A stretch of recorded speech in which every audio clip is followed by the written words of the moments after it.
uma marca, uma empresa ou um negócio e pretende vender com facilidade e maior abrangência? A Vilão.tv tem a solução para si.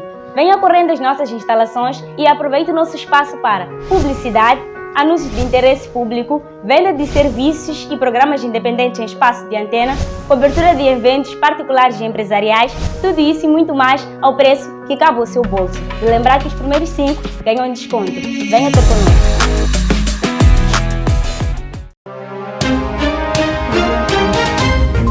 Olá, boa noite. Está no ar o Mazinfo, jornal da Vilão.tv. Para já vamos aos destaques que farão o seu jornal no dia de hoje. Diminuem casos de pessoas que teimam em desobedecer às medidas de prevenção da Covid-19. Criminalista Paulo de Souza diz que os raptores têm colaborado com as pessoas mais próximas das vítimas para praticarem este ato. IFPELAC recebe 40 milhões de meticais da empresa sul-africana CETA.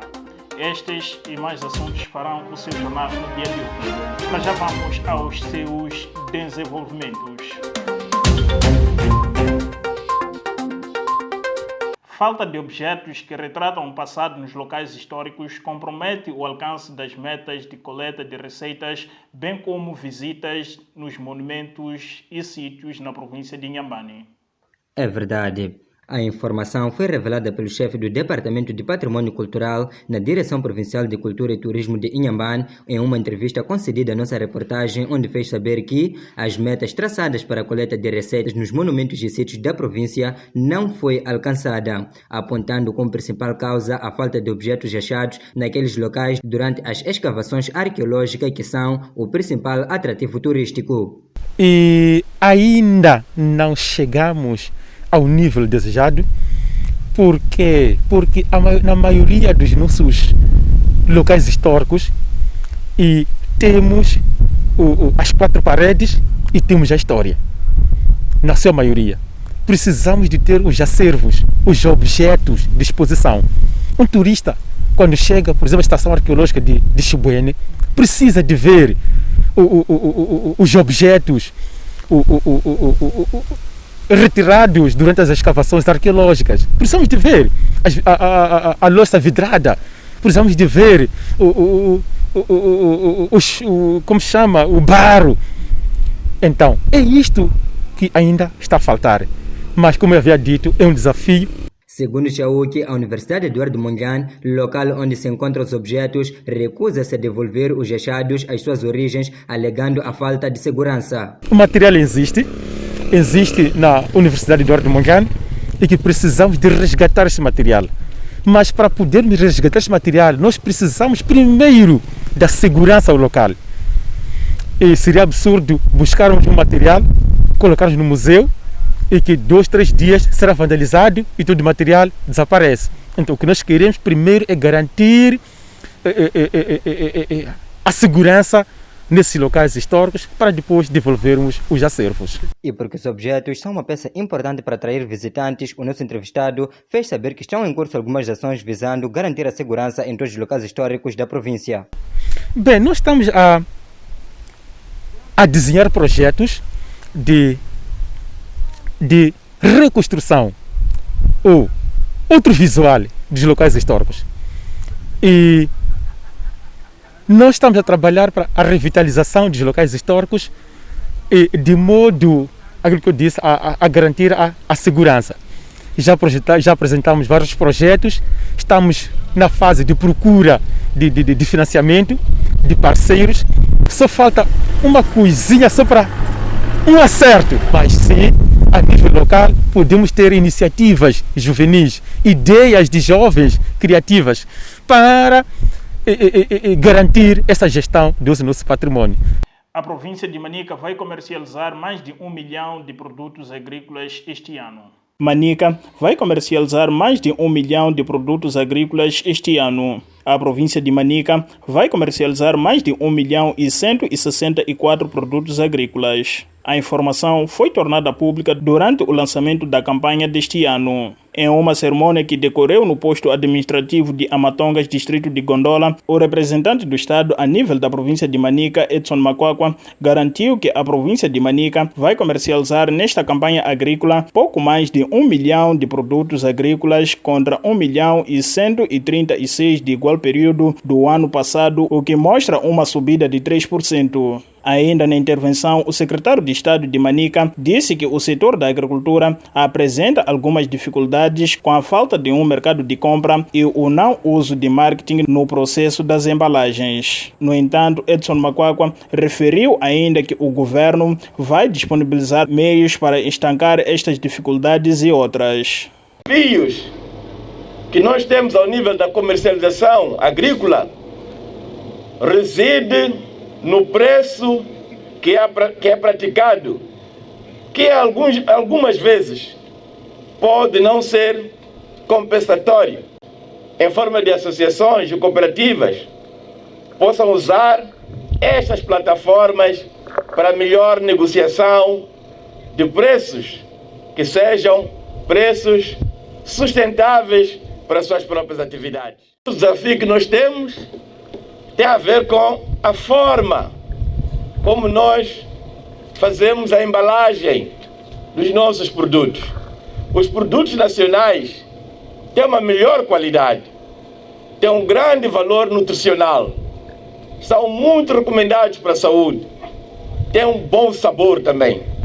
Mas, para que sejam mais atrativos quando colocados nas prateleiras, tem que também ter uma boa apresentação. Makwakwa avançou ainda que a falta do financiamento dos intervenientes da comercialização agrícola constitui uma preocupação ao setor. Os instrumentos que nós temos para o desenvolvimento da comercialização agrícola tem a ver com o acesso ao financiamento por parte dos intervenientes da comercialização agrícola. Parece que para muitos é difícil ter acesso a estes recursos, mas também parece que para muitos é difícil ter acesso à informação sobre as oportunidades de financiamento que existem, por um lado, por parte de fundos públicos, por outro, por parte de fundos da banca comercial e também por parte de fundos que resultam de parcerias público-privadas. Secretário de Estado na província de Manica, Edson Makwakwa, falando sobre a comercialização dos produtos agrícolas no distrito de Gondola, província de Manica, zona centro de Moçambique. Diminuem casos de pessoas que teimam em desobedecer às medidas de prevenção da Covid-19. No mês de março, por exemplo, a direção daquela instituição pública diz ter registrado 11 processos de cidadãos que desobedeceram o decreto presidencial contra 21 que deram entrada em fevereiro. O procurador distrital de Vilanculo, que revelou-nos esta informação, fez saber que a redução é o resultado do trabalho de sensibilização que está a ser feito pelas entidades públicas e privadas em diferentes locais desta região. Temos estado, felizmente, a palestrar e a educar o cidadão, de fazer perceber que deve respeitar à risca os comandos desde todos os decretos que vigoraram desde o momento em que se decretou a situação de calamidade pública até a esta data em que vigora o decreto 17/2021 de 6 de abril. Nenhuma instituição pública teve algum envolvimento na prática deste crime de desobediência. Onde são cidadãos? Cidadãos, refiro-me, por exemplo, a proprietários ou vendedores de algumas barracas. Refiro-me, por exemplo, a situações de indivíduos que foram encontrados nas suas residências. E isso, infelizmente, tem acontecido muito, uma vez que as pessoas sabem que as barracas não devem funcionar para vender bebidas alcoólicas, que muitos acabam fazendo e vendendo nas suas casas. Então, tivemos vários casos em que, infelizmente, as pessoas foram flagradas nas suas residências, vendendo bebidas para muitas pessoas. Isso é máscara, isso é distanciamento mínimo. Apesar de os números revelarem mudança comportamental por parte dos cidadãos Emílio Nhanala mostra-se preocupado com alguns pastores que teimam em cultuar neste momento a da interdição de cultos religiosos. Infelizmente nós já registramos o caso e já tivemos também a informação de um líder religioso que tem estado a fazer, mas infelizmente este em algum momento escapou-nos. Pela primeira vez as autoridades policiais tomaram conhecimento que eles estavam a levar a cabo um culto religioso. Foram ao local a fim de apurar o que estava acontecendo e eventualmente autuarem, né? Mas infelizmente a pessoa parece que tomou conhecimento e não foi encontrada esta pessoa. A população em geral, o entrevistado renova o apelo sobre a contínua observância das medidas de prevenção do SARS-CoV-2, de modo a evitar a contaminação e a propagação da pandemia. A evitar vender bebidas alcoólicas, apelamos aos cidadãos a respeitarem a hora do funcionamento das barracas. As barracas devem ser encerradas até 17 horas. Independentemente do que se vende nas barracas, o que este decreto prevê é que estas mesmas barracas devem encerrar até 17 horas. Porque é muito complicado, sinceramente falando, termos que responsabilizar alguém criminalmente, levar alguém à vara da justiça, porque pura e simplesmente esteve no seu estabelecimento comercial e excedeu a hora limite, que é 17 horas. O procurador distrital de Vilanculo, Emílio Nhanala, reiterando a necessidade do cumprimento do decreto presidencial que declara o estado de calamidade pública que vigora no país. O criminalista Paulo de Souza diz que os raptores têm colaborado com as pessoas mais próximas das vítimas para praticarem este ato.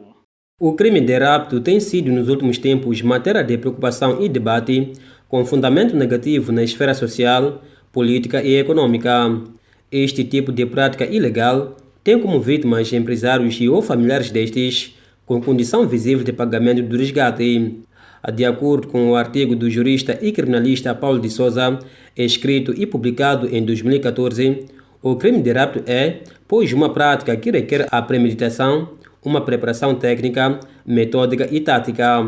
Requer um estudo da vítima, do ponto de vista do seu modo de vivendi cotidiano, da sua disponibilidade financeira, da fragilidade da pessoa, se vamos levar o próprio empresário, se vamos levar o familiar do empresário, ou seja, a sensibilidade emocional para a reação imediata para o pagamento do resgate, aquilo que vai afetar imediatamente a vítima. Portanto, todos esses elementos estão estudados, ou seja, são analisados pormenorizados, de forma pormenorizada por esses raptores. O que isso quer dizer? É premeditação. Premeditação ao mais alto nível, com um plano A, com um plano B, com um plano C. O criminalista foi muito longe ao sublinhar que, por vezes, os raptores têm tido colaboração das pessoas mais próximas da vítima. Porque percebe-se também que quem dá informação, quem passa informação para os raptores, também são parte das pessoas que estão ligadas intimamente à vítima. Ou seja, até a informação financeira tem que vir de algum sítio. E quem conserva o dinheiro, onde é que fica o dinheiro, quais são os dias que vão ao depósito, quais são os dias que vão para o levantamento. Isto tudo tem que ser alguém de perto, tem que ser alguém de confiança que deve transmitir. Portanto, o crime de rapto é um crime com bastante inteligência, é um crime com bastante elementos de premeditação. E por isso que os agentes para investigar, para seguir, também devem ter qualidades em termos específicos de qualificação e também qualidades em termos de existência de recursos materiais para perseguirem, para investigarem esses crimes. Ainda no seu artigo, o criminalista Paulo de Souza refere que para se combater os raptos é preciso que se criem órgãos específicos de investigação deste tipo de crime, capacitados sobre o ponto de vista acadêmico, como sobre o ponto de vista técnico. O IFPELAC recebe 40 milhões de meticais da empresa sul-africana SETA para financiar a formação profissional deste ano. O Instituto de Formação Profissional e Estudos Laborais Alberto Cássimo e a empresa sul-africana de construção civil SETA assinaram o memorando de entendimento esta segunda-feira para a área de formação de estudantes e formadores. Na ocasião, o representante da SETA disse que o memorando entre as duas partes visa limar a discriminação dos técnicos moçambicanos na África do Sul e poderá também diminuir a xenofobia. Queremos que as empresas sul-africanas, quando chegarem em Moçambique, não discriminem os moçambicanos por falta de capacidades. Por isso, queremos dar formação. Queremos apoiar esta escola em dinheiro e outras modalidades.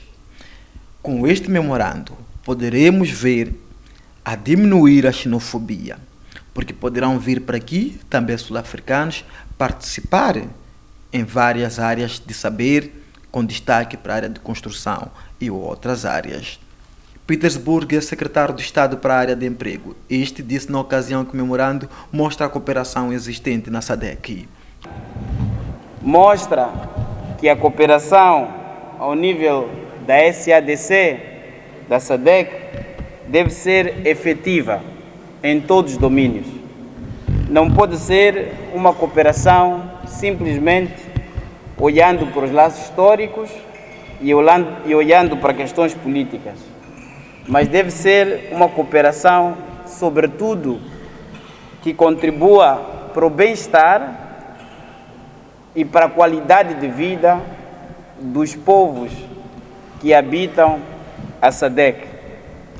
Com este memorando, os moçambicanos poderão ter reconhecimento fora do país, disse Petersburg.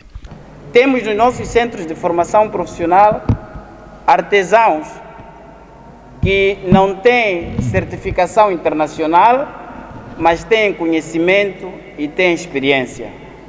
Com este memorando, vai permitir que estes artesãos possam ter as suas habilidades, os seus conhecimentos reconhecidos como competências e, por sua vez, melhorar primeiro a sua vida, depois, com o seu conhecimento, melhorar também aquilo que eles transmitem para os nossos formandos.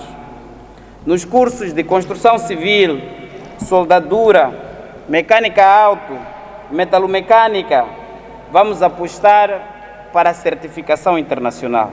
Importa referir que a SETA desembolsou um valor de 40 milhões de meticais para a formação de quadros do FPLAC e esta instituição a nível da Machava forma anualmente 1.500 técnicos. Tens uma marca, uma empresa ou um negócio e pretende vender com facilidade e maior abrangência? A Vilanculo TV tem a solução para si. Venha correndo às nossas instalações e aproveite o nosso espaço para publicidade, anúncios de interesse público, venda de serviços e programas independentes em espaço de antena, cobertura de eventos particulares e empresariais, tudo isso e muito mais ao preço que cabe ao seu bolso. E lembrar que os primeiros 5 ganham desconto. Venha ter conosco. O Instituto de Formação Técnico Profissional e Estudos Laborais, Alberto Cássimo, recebeu um valor de 40 milhões de meticais por parte da empresa de construção sul-africana SETA. O incentivo poderá valorizar a formação técnico-profissional, segundo o diretor-geral do FPLAC, Anastácio Chembezi. A formação profissional vai ser valorizada de forma igual. A SETA vai nos ajudar, anunciaram aqui um financiamento de cerca de 40 milhões de meticais para este ano, mas também vai nos fazer ligação com outras setas da África do Sul. Na África do Sul existem 21 setas, cada seta tem a sua área de atuação econômica. Esta que assinamos com ela é da área de construção e vai nos ligar com outras setas. Portanto, os nossos formadores serão capazes de estar ligados às empresas e também vão aprender a área da formação em várias áreas.